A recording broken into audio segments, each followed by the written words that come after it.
हार्दिक अभिनंदन है आप सभी श्रोतागणों का एक बार फिर से मेरे चैनल रागनी सिंह में।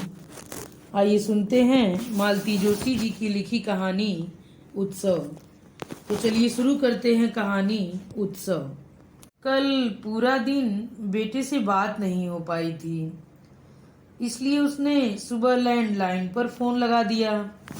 जानती थी आज रविवार है, रजत घर पर ही होगा और जब वह घर में होता है सबसे पहले दौड़कर वही फोन उठाता है। माँ से तो इतनी जल्दी चला भी नहीं जाता। वही हुआ, फोन रजत ने ही उठाया। वह बोली, अरे शाम को तुम लोग कहाँ चले गए थे? मैं बार बार फोन लगा रही थी, कोई उठा नहीं रहा था। हम लोग न कल संजना बुआ की शादी में गए थे। रजत ने एक एक शब्द पर जोर देते हुए कहा। संजना की शादी? क्या बात कर रहे हो? जरा दादी को फोन देना। तब तक माँ ने खुद ही फोन उठा लिया था। बोली, वह तो पगला है, शादी नहीं, हम लोग संजना की सगाई में गए थे। सगाई? पर एकदम कैसे? एकदम कहाँ बेटा, पिछले महीने वे लोग देखने आए थे ना, तभी तय हो गया था। तुम्हें गौतम ने बताया नहीं था क्या? भूल गए होंगे, मैं पूरा महीना मम्मी के यहाँ थी ना, कहते हुए उसने फोन रख दिया। इसके बाद किसी से बात करने की इच्छा नहीं हो रही थी। मन हो रहा था कमरे में जाकर चुपचाप पड़ी रहे, पर जानती थी मम्मी पापा नाश्ते के लिए प्रतीक्षा कर रहे होंगे, इसलिए नाश्ते की टेबल पर चली आई। किसकी सगाई की बात हो रही थी? मम्मी ने पूछा। संजना की। संजना कौन? पापा ने पूछा। मेरी ननद गौतम की चचेरी बहन। उसकी सगाई हो गई यार, तुझे खबर भी नहीं हुई? मम्मी ने कहा। कायदे से तो हमें भी निमंत्रण मिलना चाहिए था, पर जब घर की बहू को ही नहीं बुलाया तो हम लोग क्या लगते हैं। और अब तुम्हारी चाची सास पूरी बिरादरी में कहती फिरेंगी कि गौतम की बहू तो मायके में ही पड़ी रहती है, उसे ससुराल से कोई लेना देना नहीं है। 16 सोमवार वाली बात याद है ना? उस समय गलती हमारी थी, पापा बोले। ससुर की षष्ठ पूर्ति के दिन तुम्हारी बेटी वहां केक कटने तक भी नहीं रुकी थी। मैं सारे झंझटों में समय निकालकर दौड़ता भागता समधी जी को बधाई देने पहुंचा था। सोचा था लौटते समय बिटिया को लेता आऊंगा, पर पता चला वह तो कब की जा चुकी है। मैं इतना शर्मसार हो गया था। पापा, मम्मी ने सुबह से इतनी बार फोन किया कि गौतम एकदम चिढ़ गए। बोले, तुम जाओ, यहाँ का हम सब निपट लेंगे। मुझे बिना बताए टैक्सी बुलवा ली। घर में इतने लोग थे, सबके सामने बहस करना अच्छा नहीं लगा। अपने यहाँ कार्यक्रम तो शाम का था न पापा, मम्मी से बोले। फिर उसे सुबह से बुलाने की क्या जरूरत थी? उन लोगों ने अपने कार्यक्रम के कारण डिनर का प्रोग्राम कैंसिल कर दिया था। वर्किंग डे होने के बावजूद उन्होंने लंच का कार्यक्रम रखा था, पर उसी दिन करने की क्या जरूरत थी? अगले दिन भी तो कर सकते थे। तुम सोमवार का उद्यापन मंगलवार को कर सकती थी। हर तिथि का अपना महत्व होता है। जन्मदिन उसी तारीख को मनाया जाता है। केक काटने के बाद परिवार की स्त्रियों ने उनकी आरती उतारी थी, पर इस कार्यक्रम में घर की बहू नदारद थी। सबने मन में क्या सोचा होगा, यह सोच सोचकर मैं दुखी हुआ जा रहा था। आखिर उसे सुबह से बुलाने की क्या जरूरत थी? घर में कितना काम था, सब उसे समझाना था। नेक दस्तूर व सामान संभलवाना था। हलवाई के लिए सामान निकालना था, पंगत के लिए दरी लगवानी थी। मैं 4 बजे पूजा में बैठ जाती तो यह सब उसे कौन बताता? तुमने उसके भरोसे यह कार्यक्रम किया था, और मेरे पास कौन है? मम्मी ने अपना ट्रम्प कार्ड निकाला। पिंकी वहां से उठ गई। वह जानती है अब रोना धोना शुरू हो जाएगा। उसकी भावनाओं को इतनी ठेस पहुंची है, इसकी किसी को परवाह नहीं है। मम्मी अपनी शिकायतों का पिटारा खोलकर बैठ जाएंगी। उस दिन गौतम खाना खाकर आए थे, इस बात को मम्मी ने अब तक क्षमा नहीं किया है। 16 सोमवार के उद्यापन में आने वाले भी दिन भर व्रत रखते हैं, पर गौतम का तर्क था मेरे घर में फंक्शन था, मैं वहां से बिना खाए कैसे आता। मम्मी बोली, अच्छा हुआ मैंने 2-3 एक्स्ट्रा जोड़े न्योते रखे थे, नहीं तो मेरा व्रत ही खंडित हो जाता। वैसे दामाद को खिलाने का पुण्य नहीं मिला तो नहीं मिला। पूरी दोपहर विचारों में खोई मैं अपने कमरे में पड़ी रही। खाने का बुलावा आया तो मुंह बनाकर चली आई। मम्मी चिल्लाती रह गई। समझ में नहीं आ रहा था कि जो कुछ हुआ उससे वह दुखी है या नाराज या दोनों। रह रहकर 5-6 दिन पहले वाली घटना याद आ रही थी। उसका परिणाम ऐसा होगा यह तो सोचा न था। वह अपने आप को ही कोस रही थी। उस दिन भैया भाभी यूएसए के लिए रवाना होने वाले थे। सुबह सुबह पापा के पास गौतम का फोन आया था। सब लोग एयरपोर्ट कैसे जाएंगे? पापा ने बताया कि एक गाड़ी है, एक कर लेंगे। तब गौतम ने कहा था कि चिंता न करें, मैं अपनी कार गाड़ी लेकर पहुंच रहा हूं। पापा तो एकदम गदगद हो गए थे। फिर गौतम का उसके पास फोन आया था, अगर घर आने का मन है तो सामान तैयार रखना, एयरपोर्ट से लौटकर हम लोग तुम्हारा सामान लेते हुए घर जाएंगे। मना करने का कोई सवाल ही नहीं था। उसे पीहर आए 25 दिन हो गए थे। केवल एक दिन के लिए बीच में घर गई थी, जब उसकी सास ने इन लोगों को खाने पर बुलाया था। मम्मी का आग्रह था कि जब तक भैया भाभी हैं वह यहीं रहे। उसने सोचा शाम को तो भैया भाभी चले ही जाएंगे, वह भी गौतम के साथ निकल जाएगी। वह जितना अपनी माँ को जानती थी उससे यह तो अंदाजा था कि यह काम इतना सरल नहीं है, पर असंभव होगा यह नहीं सोचा था। एयरपोर्ट से लौटकर पापा ने मम्मी को उतारा और वे गाड़ी पार्क करने चले गए। अपनी गाड़ी से उतरकर वह भी गौतम और रजत के साथ घर में दाखिल हुई। देखा डाइनिंग टेबल पर सिर रखकर मम्मी फूट फूट कर रो रही हैं। यह रोने का कार्यक्रम शायद रास्ते से ही शुरू हो गया था। वह कुछ क्षण मम्मी को देखती रही, फिर धीरे से अपना और रजत का बैग लेकर आ गई तथा सहमे से स्वर में बोली, मम्मी मैं निकल रही हूँ। मम्मी ने सिर उठाया। उनकी गीली आंखों से जैसे अंगार बरसने लगे। अच्छा, तुमने भी मुहूर्त निकाल लिया। जाओ सब लोग जाओ, अब कभी वापस मत आना। मेरे मरने की खबर मिले तब भी नहीं। फिर आकाश की ओर हाथ उठाकर कहा, भगवान ऐसी पत्थर दिल बेटी दुश्मन को भी नसीब न हो। उसने असहाय भाव से पति की ओर देखा। वे यह नाटक देख रहे थे। उनकी आंखों में घोर वितृष्णा थी। रजत का बैग उठाकर बोले, मैं इसे ले जाता हूँ, उसकी पढ़ाई बर्बाद हो रही है, तुम्हारी जब मर्जी हो आ जाना। दरवाजे पर ही पापा से भेंट हो गई। अरे आप चल दिए, चाय तो पीकर जाते। पापा ने कहा, पर वे रुके नहीं, बस सॉरी कहकर चल दिए। पापा ने भीतर आकर माहौल देखा तो समझ गए, ऐसे में गौतम रुककर भी क्या करते। रजत चला गया। पापा ने पूछा, हाँ पापा, पढ़ाई का काफी नुकसान हो रहा था। अपना बच्चा क्लास में पीछे रह जाए तो अच्छा नहीं लगता ना। वैसे भी पलक और पुनीत के जाने के बाद वह यहाँ बोर ही होता। अपना सूटकेस उसने प्रयत्न पूर्वक छिपा दिया था ताकि बाकी ड्रामे का पापा को पता न लगे। उस दिन के बाद पति पत्नी के बीच संवाद ही खत्म हो गया था। शायद संजना की सगाई के कारण ही वे उसे घर ले जाना चाहते थे, पर वह साथ नहीं गई तो उन्होंने या किसी ने भी उसे बताना या बुलाना जरूरी नहीं समझा। वह अपने आप को बहुत उपेक्षित महसूस कर रही थी। इस विसंवाद को किसी तरह समाप्त करना होगा। इसके लिए उसे ही पहल करनी पड़े तो कोई बात नहीं। इतनी छोटी सी बात को प्रतिष्ठा का मुद्दा बनाना ठीक नहीं है। शाम को उसने गौतम को फोन लगाया। कहना चाहती थी कि कल ऑफिस से लौटते हुए मुझे लेते जाइए।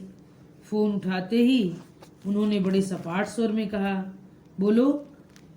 कोई आवेश नहीं, कोई उस्मा नहीं, ऐसे में कोई क्या कहे। प्रियंका जी, फोन पर हो ना, तो जल्दी बोलो, क्या बात है। यहाँ ढेर सारा काम पड़ा है। कैसा काम? संजना के ससुराल वाले डिनर पर आ रहे हैं, जरा हॉल ठीक करना है, टेबल सजाना है। उसे धक्का सा लगा, फिर भी उसने कहा, और खाना? माँ अकेले सब कर रही हैं। नहीं, विमला मौसी को शाम को भी बुला लिया है, फिर चाची भी रहेंगी ही, वे लोग भी आ रहे हैं। अब उनके समधी जी को आमंत्रित किया है तो उन लोगों को छोड़ देंगे क्या? चलिए, चाची जी को एक और शगुफा मिल जाएगा। क्या? कुछ नहीं। और उसने फोन रख दिया। उसे बेहद बुरा लग रहा था।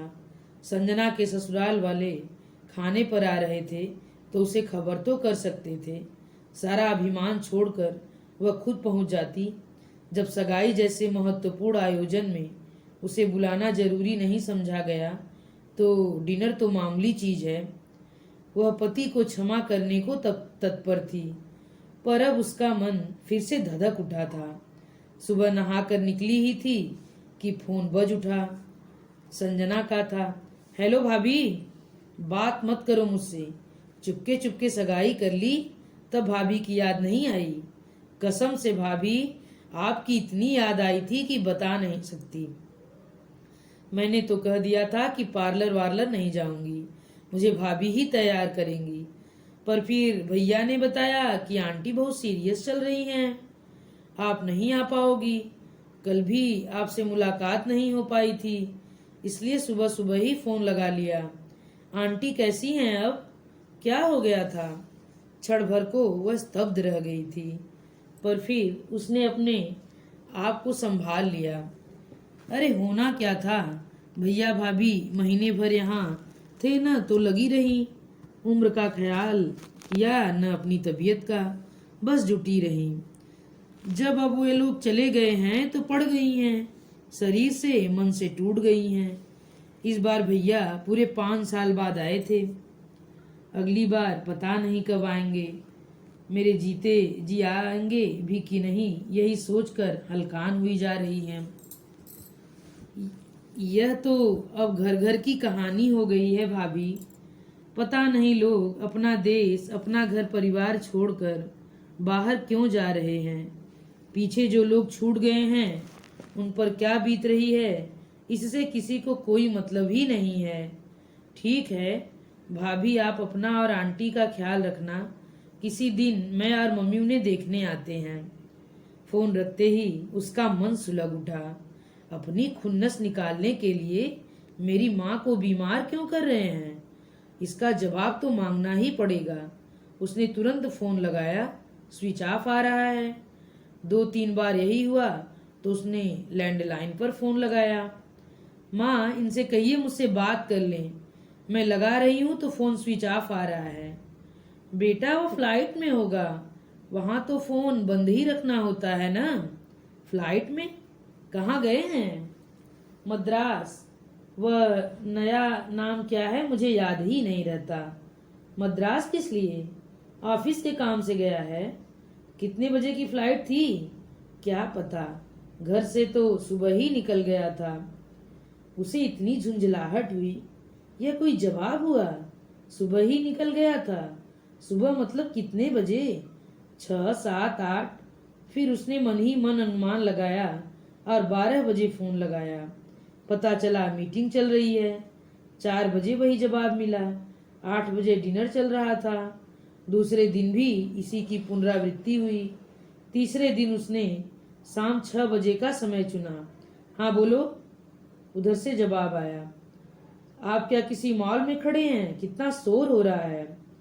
मैं साड़ियों की दुकान में खड़ा हूँ, और साड़ियों की दुकान में औरतें होती हैं, और जहाँ औरतें होती हैं वहाँ शोर तो होता है। तुम अपनी कहो, फोन कैसे किया? साड़ियों की दुकान में आप क्या कर रहे हैं? साड़ियों की दुकान में कोई क्या करता है, साड़ी खरीद रहा हूँ। उसका मन एकदम लहलहा उठा, पर दूसरे ही क्षण उसकी खुशी काफूर हो गई। गौतम कह रहे थे, माँ ने कहा था। वहां जा रही हो तो संजना के लिए साउथ की अच्छी सी साड़ी ले आना, अगले महीने उसकी शादी है ना। उसका मन एकदम बुझ गया। फिर भी उसने उत्सुकता का नाटक करते हुए कहा, साड़ी ले ली, दिखाइए कैसी है, पैक हो रही है। उसने खींचकर फोन रख दिया। अगले 2-3 दिन वह रूठी ही रही। उसने रजत को भी फोन नहीं किया, पर शनिवार को बच्चे की आवाज़ सुनने के लिए वह व्यग्र हो उठी। उसने पहली बार उसे छोड़ा था। इतने दिनों तक वह उससे दूर कभी नहीं रही थी। उसे इतवार को अपने पास बुलाने का उसका मन हो आया। उसने घर फोन लगाया। उसकी सास ने उठाया। माँ, रजत कहाँ है? जरा उसे फोन दीजिए। बेटा, वह पार्क में गया है। पार्क में अकेले? अकेले कैसे भेज देंगे, उसके दादाजी साथ गए हैं। पर बाबूजी इतनी दूर? ऑटो में गए हैं, ऑटो में ही आएंगे। क्या है बेटा?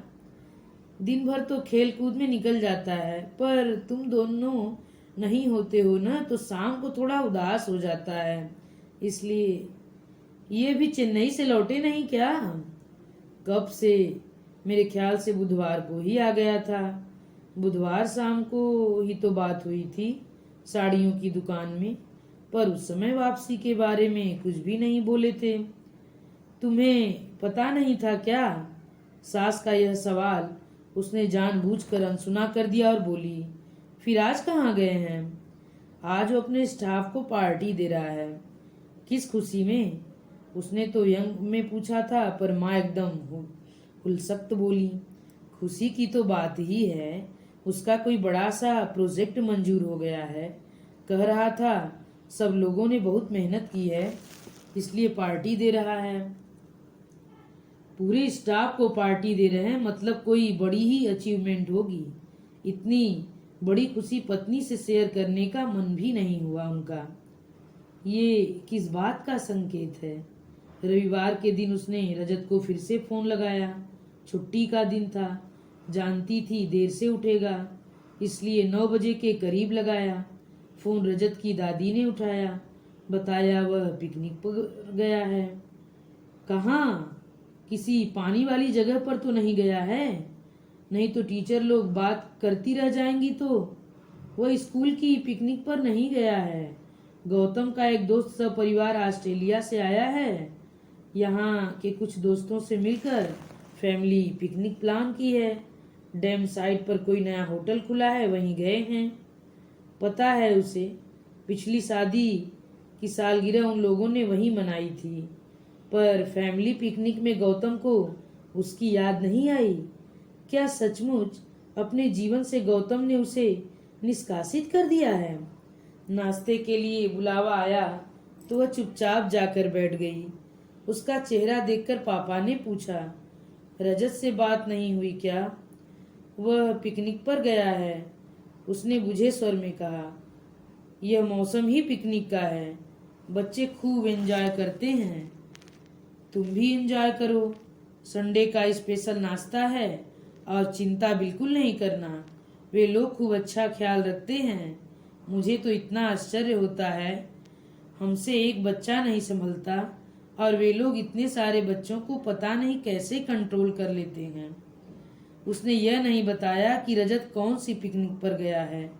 वह चुपचाप संडे का स्पेशल नाश्ता यानी कि समोसा और जलेबी एंजॉय करने की कोशिश करने लगे। तुम खा रही हो कि चुग रही हो? कुछ देर बाद मम्मी ने टोका। घंटे भर से जलेबी का एक टुकड़ा दांतों में दबाए बैठी हो, ध्यान कहाँ है तुम्हारा? तुम कैसी माँ हो? पापा ने कहा। तुम्हें इतनी सी बात समझ में नहीं आती? अपने 32 साल के बेटे के लिए रो रो कर घर भर देती हो। उसका इतना सा नन्हा सा बच्चा 8-10 दिन से उसने देखा नहीं है, उसे याद नहीं आएगी क्या? तो भेजने की क्या जरूरत थी? उसकी पढ़ाई का ऐसा हवा बना रखा है जैसे बीए की पढ़ाई हो। मम्मी, एक बार बच्चों को स्कूल बेक करने की आदत पड़ जाती है तो बहुत मुश्किल होती है, और बीए को न सही जो भी है उसके लिए तो वह पढ़ाई भारी ही है। तुम एक काम करो बेटा। क्या पापा? यहाँ आसपास कोई अच्छा सा प्ले स्कूल हो? तो वहाँ उसका एडमिशन करवा दो। जब यहाँ रहोगी वह उसी स्कूल में जाया करेगा। इससे यह होगा कि उसकी पढ़ाई भी बर्बाद नहीं होगी और बच्चा भी पास बना रहेगा। क्या बात कर रहे हैं पापा, ऐसा भी कहीं होता है? ऐसा करना पड़ेगा क्योंकि तुम्हें तो यहाँ आते ही रहना है। पापा टूर पर हो तो तुम्हें आना है, मम्मी का माइग्रेन सर उठाए तो तुम्हें आना है, मम्मी की किटी पार्टी है तुम्हें आना है, मम्मी के घर सुंदरकांड का पाठ है तो तुम्हें आना है। इन शॉर्ट इस अंजुमन में आपको आना है बार बार। ये आखिरी पंक्ति पापा ने अत्यंत बेसुरी आवाज में हाव भाव सहित अदा की। पिंकी को तो हंसी आ गई, पर माँ एकदम चिट गई। मेरी मजाक बना रहे हो ना? मैं नाचीज तुम्हारी क्या मजाक बनाऊंगा? तुम खुद एक बड़ा मजाक बनी हुई हो। पता है इस समय तुम बहुत सीरियस बीमार हो, इसलिए बेटी तुम्हारी सेवा पहल के लिए यहाँ रुकी हुई है। बीमार पड़े मेरे दुश्मन, किसने फैलाई अफवाह? जब परिवार की बेटी की सगाई में परिवार की बहू नदारत हो तो कुछ तो बहाना बनाना पड़ेगा। तो हमें क्या सपना आया था? एक बार खबर तो करते। खबर करते तो तुम कहती जब भी लड़की यहाँ आती है तुम्हारे यहाँ कोई न कोई काम निकल आता है, जानबूझकर करते हो तुम लोग। माँ बेटी दोनों चौंक गई। पापा यह सब आपसे किसने कहा? किसी ने भी कहा हो, बात सच है ना? क्या हुआ था? पिंकी ने एक बार माँ की ओर देखा और बोली, माँ की एक सहेली कनाडा से आई थी, उन्हें डिनर पर बुलाया था। नेचुरली वे मुझे और रजत को भी देखना चाहती थी, इसलिए ऑफिस जाते समय गौतम यह कहने आए थे कि शाम को तैयार रहना, मैं ऑफिस से आते समय दोनों को लेता जाऊंगा, सुबह ऑफिस जाते हुए छोड़ जाऊंगा। फिर मम्मी ने मना कर दिया। क्यों? उस दिन मेरे यहाँ भी कार्यक्रम था। शाम को मैंने पंकज और पल्लवी के लिए पार्टी रखी थी, सारे रिश्तेदारों और मोहल्ले वालों को बुलाया था, तो उसके लिए पिंकी को रोकने की क्या जरूरत थी? वह तो उन लोगों से मिलती ही रहती है। घर में इतना बड़ा कार्यक्रम हो और मैं कहाँ गया हुआ था? हाँ, आप चोपड़ा अंकल के घर नागपुर गए थे। हाँ, मातम पुरसी पर गया था। तो फिर गौतम लेने नहीं आया? पर तुम्हें तो अपने घर का पता मालूम है ना, टैक्सी करके चली जाती। चली तो जाती पर मम्मी तांडव मचा देती, यही ना? पापा भैया भाभी इतने दिनों बाद आए थे, उनके सामने तमाशा हो जाता तो अच्छा नहीं लगता। काश इतनी फिक्र तुम अपनी सास की होती। उस दिन तुम चली जाती तो उनका मन भी रह जाता और मान भी। अपनी सास को खुश करने का एक सुनहरा अवसर तुमने गंवा दिया। Very sorry. अब बस भी कीजिए, तब से जुटे हैं। उपदेश देने के लिए यही समय मिला है। लड़की बेचारी एक कौर नहीं खा पाई है, मत खाने दो। एक दिन नहीं खाएगी तो दुबली नहीं हो जाएगी, पर सच तो सुनना पड़ेगा, चाहे कड़वा क्यों न हो। पिंकी 3 बजे मम्मी ने आवाज दी, बेटा जरा चाय तो बना दे, तब तक मैं तैयार हो जाती हूँ। इतनी दोपहर में कहाँ जा रही हो? शुक्ला जी के यहाँ सुंदरकांड है, तू भी चल, मन शांत हो जाएगा। मेरी चिंता मत करो, मैं बिल्कुल शांत हूँ। पर इतवार को सुंदरकांड कौन रखता है? मिसेस शुक्ला जॉब में है ना, उन्हें शनिवार को भी छुट्टी नहीं होती। अच्छा तो है, उसी बहाने घर में रहने वाले पतियों को थोड़ी शांति मिल जाती है। पापा की इस बात पर मम्मी पलटवार करती, इससे पहले ही उसने कहा, अब बहसबाजी में मत पड़ो और तैयार हो जाओ। भगवान की चर्चा में जा रही हो तो शांत मन से जाओ, मैं चाय बना रही हूँ। मम्मी के जाने के बाद उसने पापा को आवाज़ दी, सॉरी पापा, मैंने आपकी भी चाय बना दी है, आ जाइए। इतनी जल्दी? पापा ने बाहर आते हुए कहा, दरअसल मुझे आपसे कुछ ज़रूरी बात करनी है।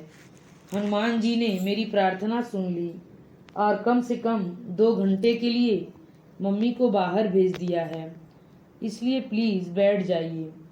बोलो, पापा ने अपना चाय का कप उठाते हुए कहा। पापा सुबह में उदास जरूर थी, पर रजत के लिए नहीं। वह तो मज़े में है। मैं घर में नहीं होती हूँ तो उसके खूब लाड होते हैं। वह मुझे याद भी नहीं करता। वह चुप हो गई। पापा उसके अगले वाक्य की प्रतीक्षा करने लगे। पापा, इन दिनों मुझे ऐसा लगने लगा है कि मैं उस घर के लिए, उन लोगों के लिए गैर जरूरी हो गई हूँ। मतलब? देखिए, संजना की सगाई हुई, मुझे खबर भी नहीं की गई। अगले दिन उसके ससुराल वाले डिनर पर थे, मुझे बताया नहीं गया। गौतम चेन्नई गए थे, मुझे माँ से पता लगा। वे कब लौटे यह भी मुझे मालूम नहीं। कल रात उन्होंने अपने स्टाफ को एक पार्टी दी।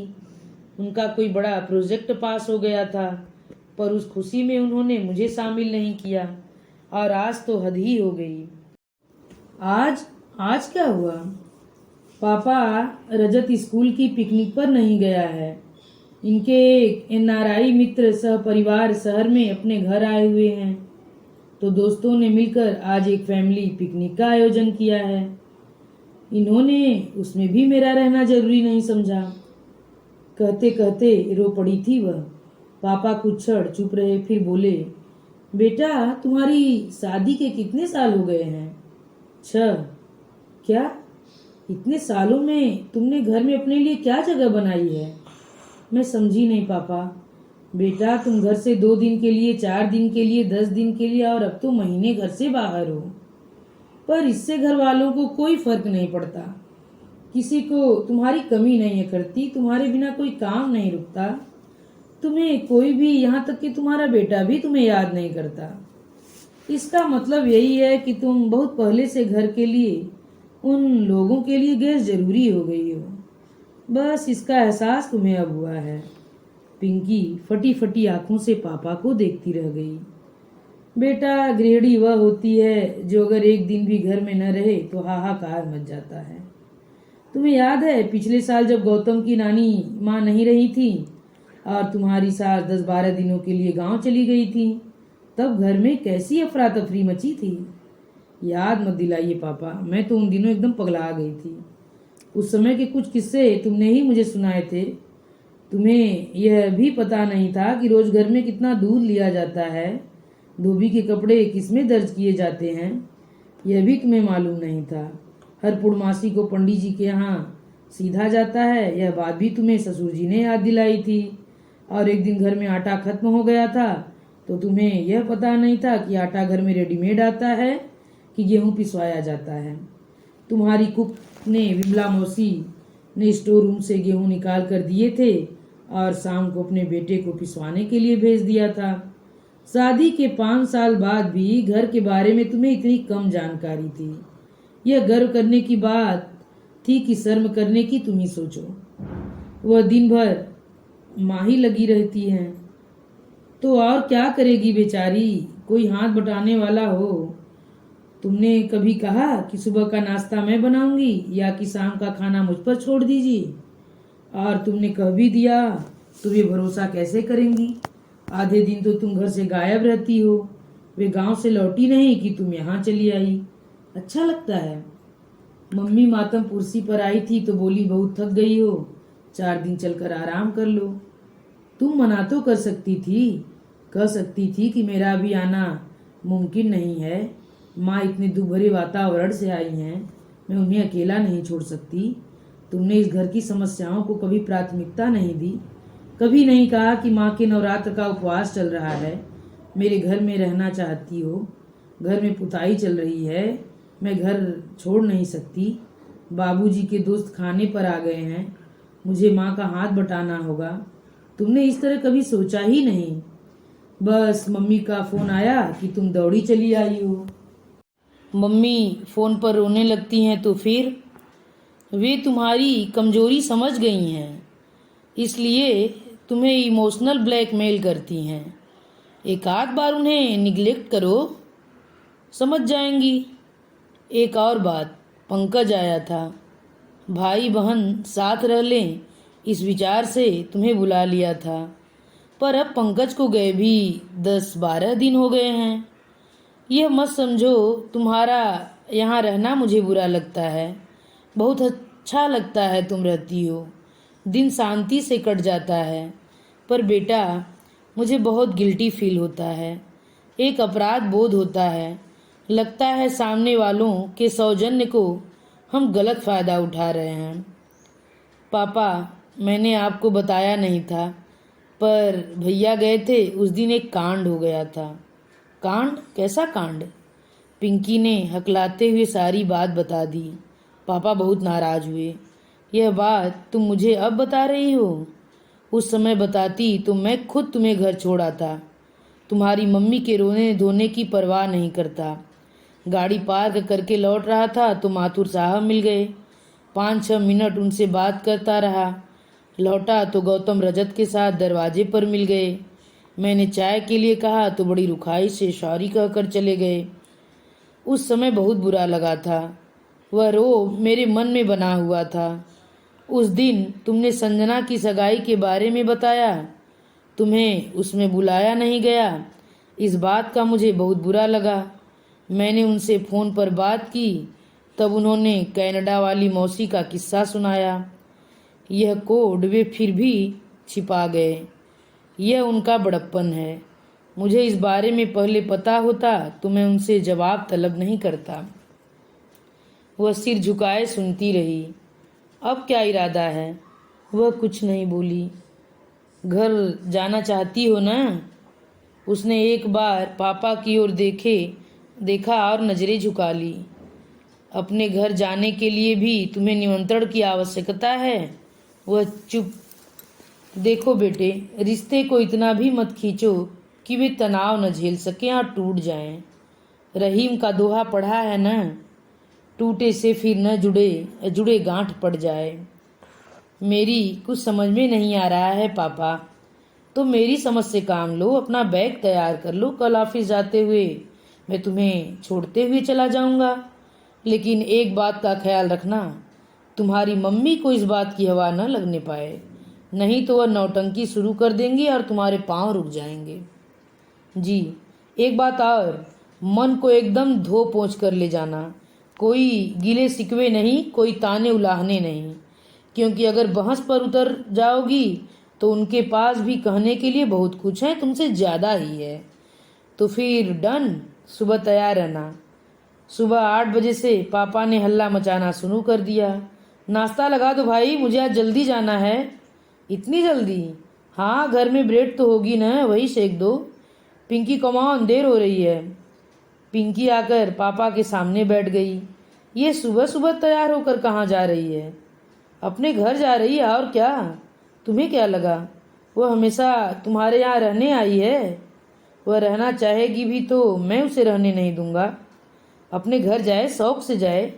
पर इतनी जल्दी क्या है? मम्मी ने प्लेटें लगाते हुए कहा। मैं ऑफिस जाते हुए उसे घर छोड़ता जाऊंगा, इसलिए जल्दी निकल रहा हूँ। पर अभी मेरा नहाना धोना भी नहीं हुआ है। तुम्हारे नहाने का और हमारे जाने का क्या संबंध है? हद करती हो। बसंती आएगी तो दरवाज़ा कौन खोलेगा?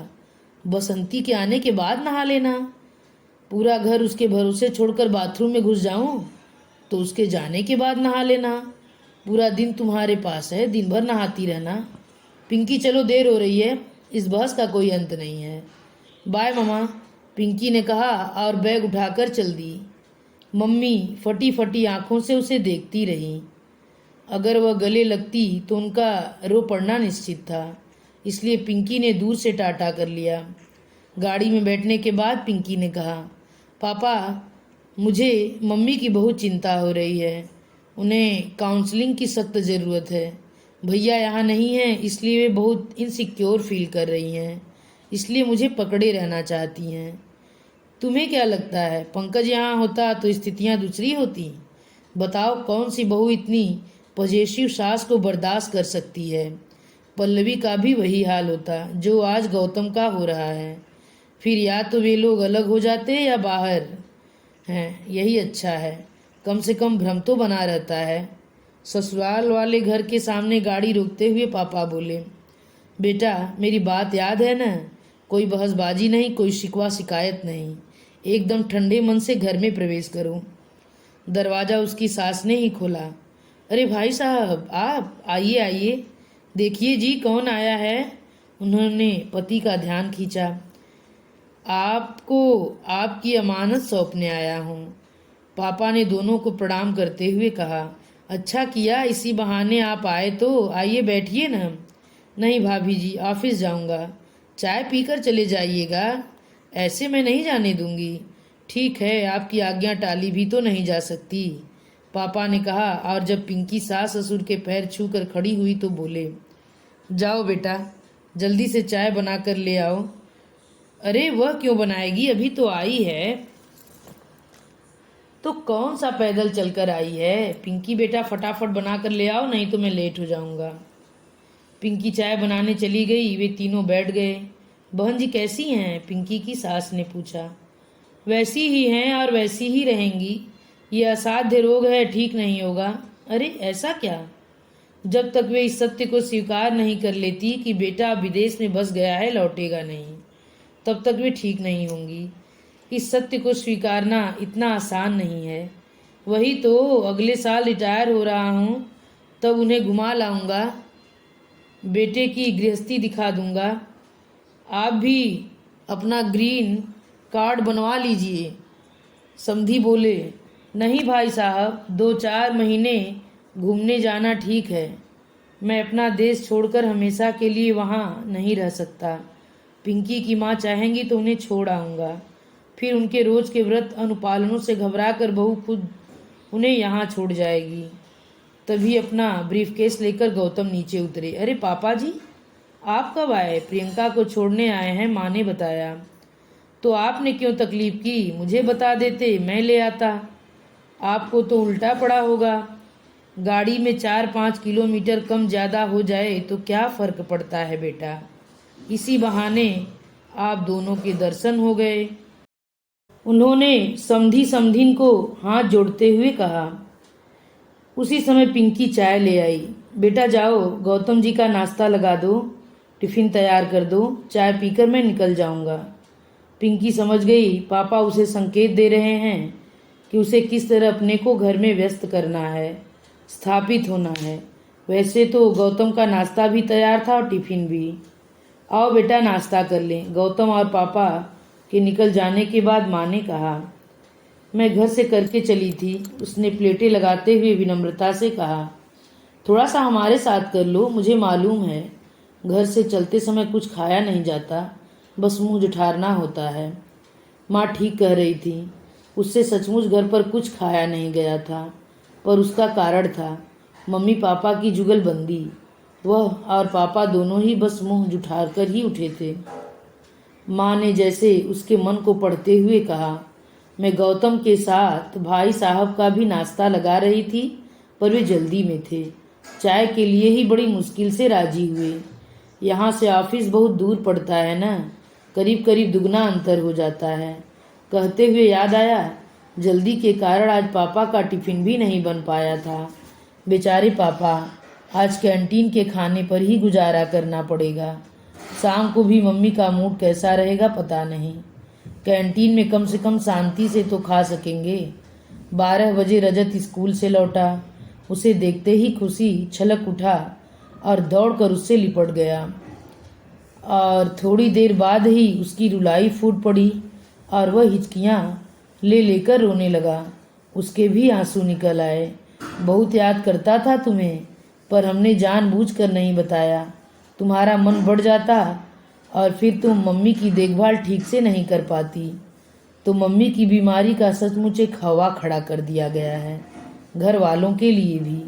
खाना खाने के बाद वह रजत को लेकर कमरे में आ गई। पूरी दोपहर रजत उससे चिपट कर सोता रहा।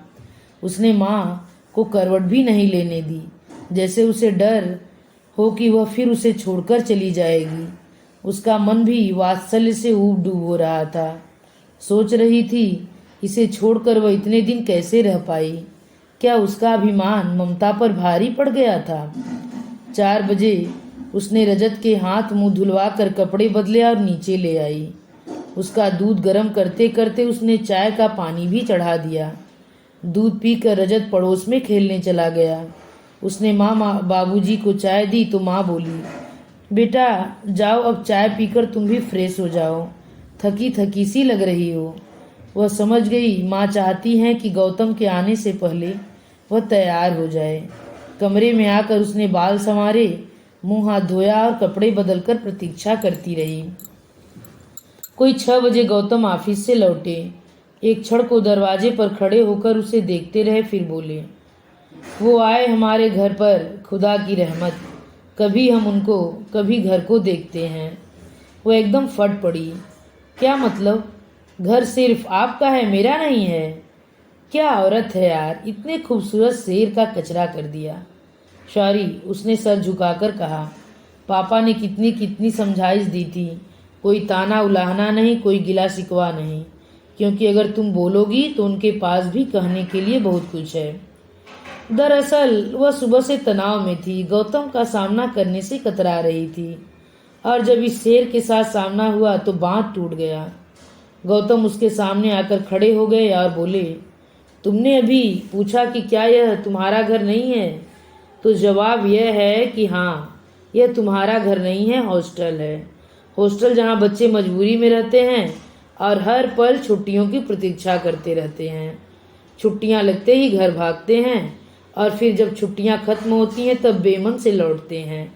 उनके माता पिता उन्हें ज़बरदस्ती छोड़ जाते हैं, जैसे आज पापा जी तुम्हें छोड़ गए हैं।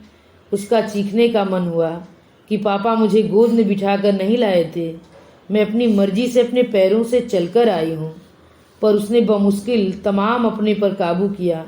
एक गलती कर चुकी थी, दूसरी करना नहीं चाहती थी। तभी नीचे से आवाज़ आई। गौतम ने कहा, शायद माँ बुला रही हैं, उनसे कहो बस फ्रेश होकर आ रही हूँ। वह कमरे से बाहर आई तो देखा सीढ़ियों के बीच में जो चौरस जगह होती है वहाँ माँ ट्रे लेकर खड़ी हैं। अरे आपने क्यों तकलीफ की, ये फ्रेश होकर बस नीचे आ ही रहे थे। नीचे क्यों आएगा, उसे आराम करने दो, ट्रे ले जा सकोगी ना? जी, उसने कहा और ट्रे लेकर सधे कदमों से ऊपर आ गई। गौतम ने वॉशरूम से लौटकर चाय का ट्रे देखा तो बोला, अरे मैं नीचे आ रहा था ना। माँ आधे रास्ते ले आई थी। माँ ने सोचा होगा दोनों अरसे बाद मिले हैं, थोड़ा प्रेमालाप होने दो। उन्हें क्या मालूम यहाँ राग झंझोटी चल रहा है। चाय ले लीजिए, ठंडी हो रही है। उसने जानबूझकर उनकी बात को अनसुनी करते हुए कहा, तुम नहीं लोगी? थोड़ी सी ले लेती हूँ, वैसे 4 बजे बाबूजी के लिए बनाई थी तब ली थी।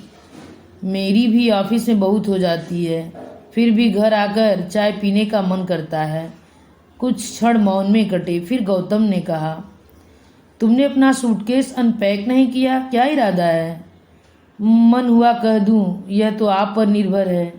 पर उसने मन को शांत किया और कहा, समय ही नहीं मिला।